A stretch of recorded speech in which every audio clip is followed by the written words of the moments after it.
Yo, what's happening guys? Welcome back to Tokimotive. Alright, so on this one, what I'm going to be doing is replacing the battery in the wagon because it collapsed completely. So, yay, I hate pulling the battery out of this thing because it's mounted on an angle and I just kind of jammed the hooks in wherever they'll hold onto the battery tray to make it work, and it's really difficult to get them to actually want to stay up and line them up and get it to actually hold in there, but anyway, we'll sort that out. That's not an issue. And I've got to remount my intercooler because I lost bolts out of it at Matsuri and it's kind of bent some stuff up at the bottom on the lower mount and it's just not holding up, and you try and shut the bonnet and it doesn't actually latch properly even when it's lined up.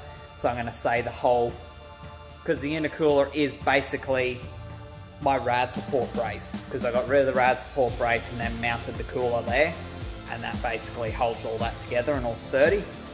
And I've lost bolts out of the mounts and the mount's all bent, so I'm going to have to fix the mount if I want my bonnet to actually stay shut. So, but if I do that, then I can actually drive the thing again, and that's going to make a big difference because I've kind of been a bit sad not being able to drive it. So I'm going to go grab the battery out of the Colorado and we're going to get into it.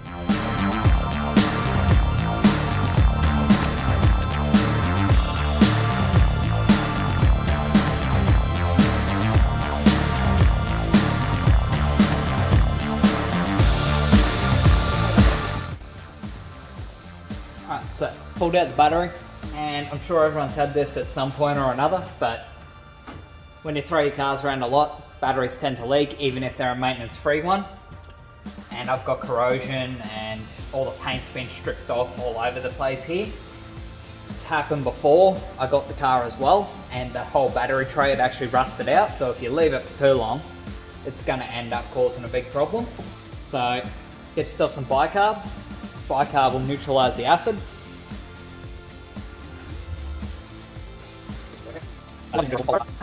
What I've done is I've just got a bit of water in the bottom of this, then poured some bicarb in it, so I'll make a bit of a bicarb solution. And providing this works, probably not a good idea to squirt the power point, it actually works, but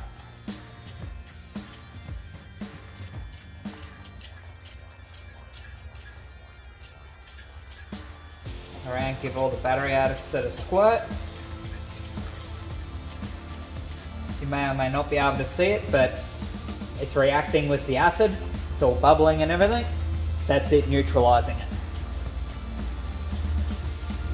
I like the idea of using the spray bottle because I don't have much bicarb actually left in the house. So I'm using the spray bottle so that I can get it in all the nooks and crannies without having to mix up a heap of it and flood it.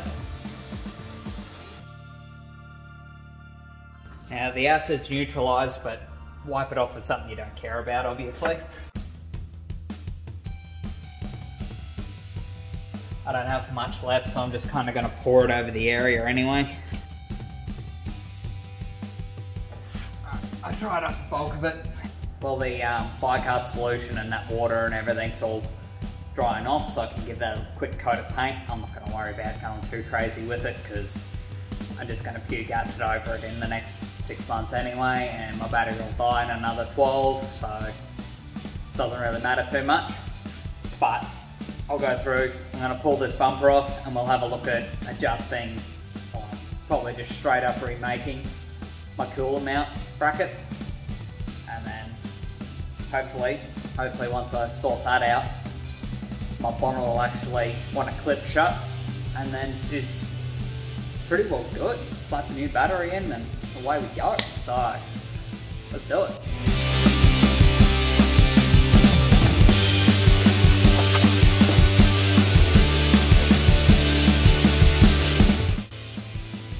Because I've still got a paint mark around here where this used to sit, so I'm just going to set this back to there because this top mount should be okay to use. And then I'm going to put a jack underneath the bottom of this. We'll jack it up a little bit and then try to work out what I got to do with the bottom mount.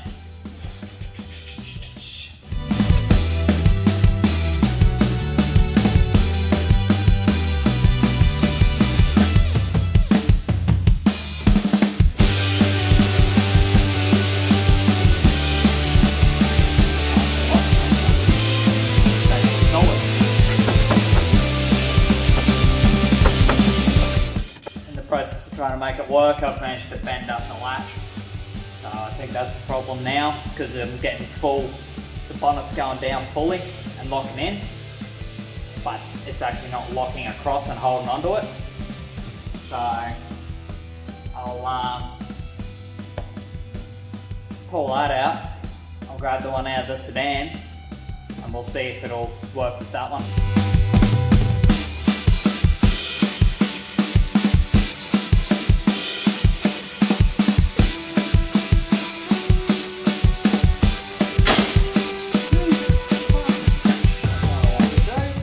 Bonnet latch off the sedan.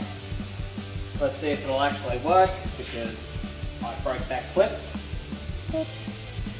Boop. You can see I zoomed it in, but I broke the plastic lug that holds it in. I'm hoping it'll be fine and I can just run this one, because I don't particularly feel like pulling the bonnet latch out of the other one. That sounds like a pain in the ass and I really don't want to do that. Probably nearly be easier to just put bonnet pins in at this point.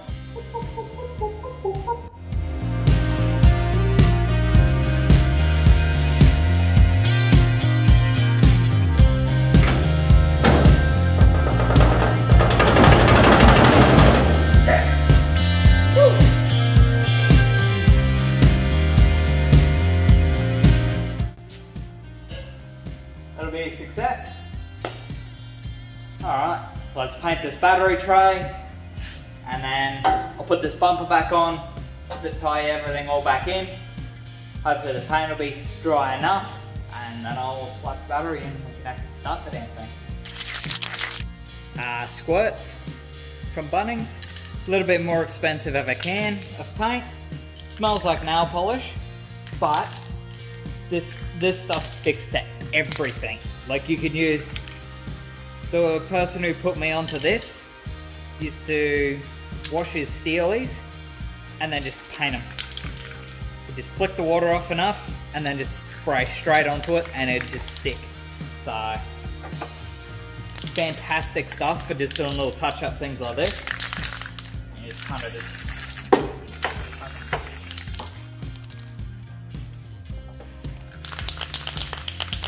And you should always properly mask off anything you don't want to get paint on, like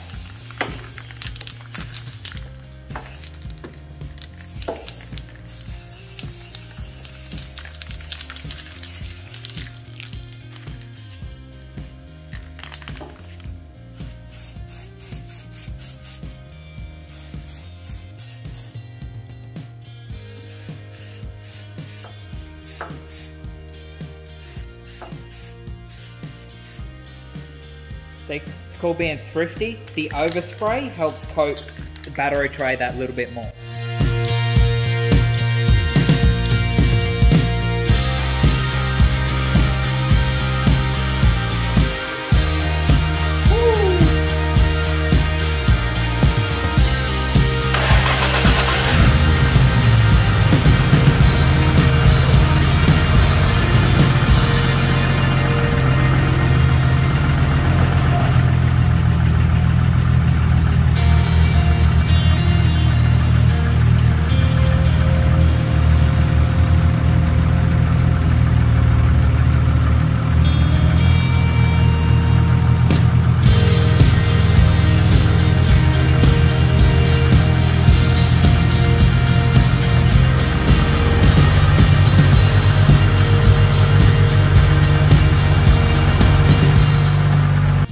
So, that's about the most energetic it's started in a long time.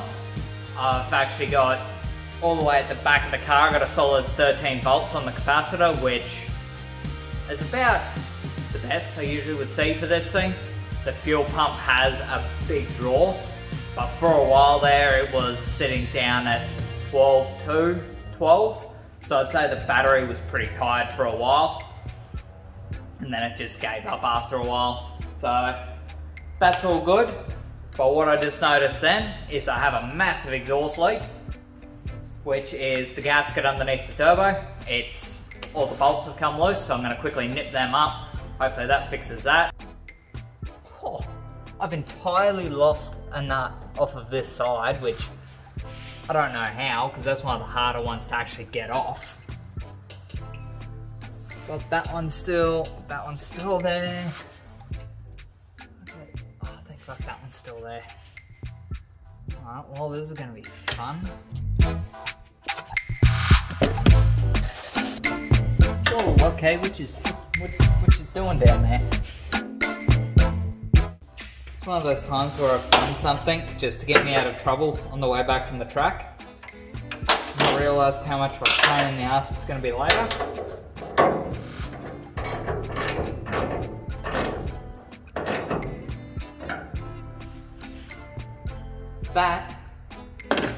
That's one of my spare manifold nuts. I've used it to space the bonnet because I lost the other spaces.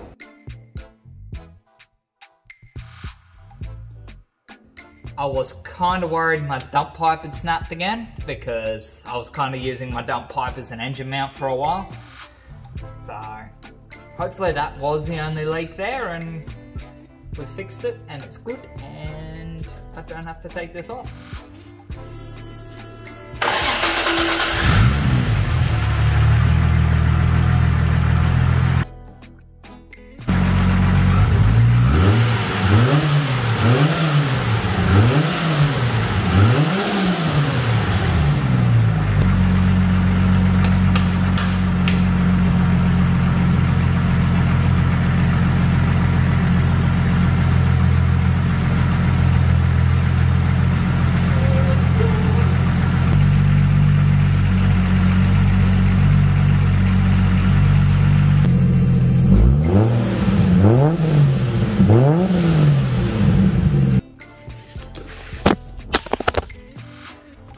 I've lost the other one and this one is now broken.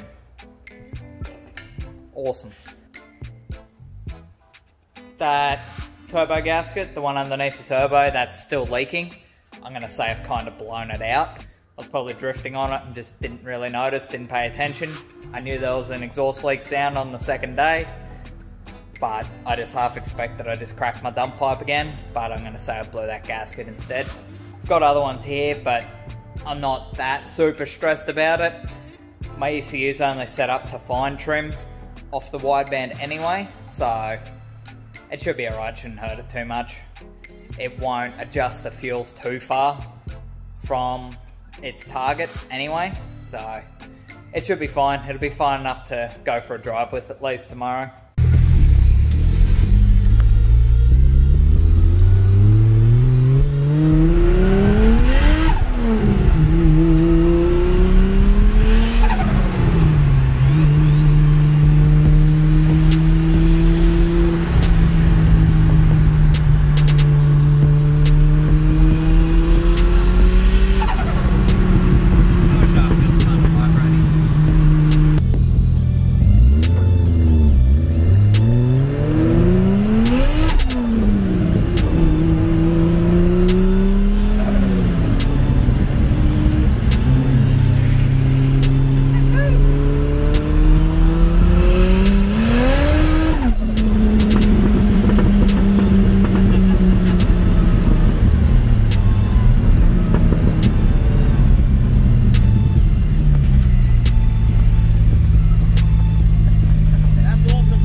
Guys, well that's going to mark the end of this video.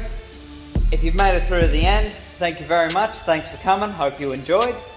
Like, comment, subscribe, all that good stuff. The interaction goes a long way towards growing the channel and I really appreciate it.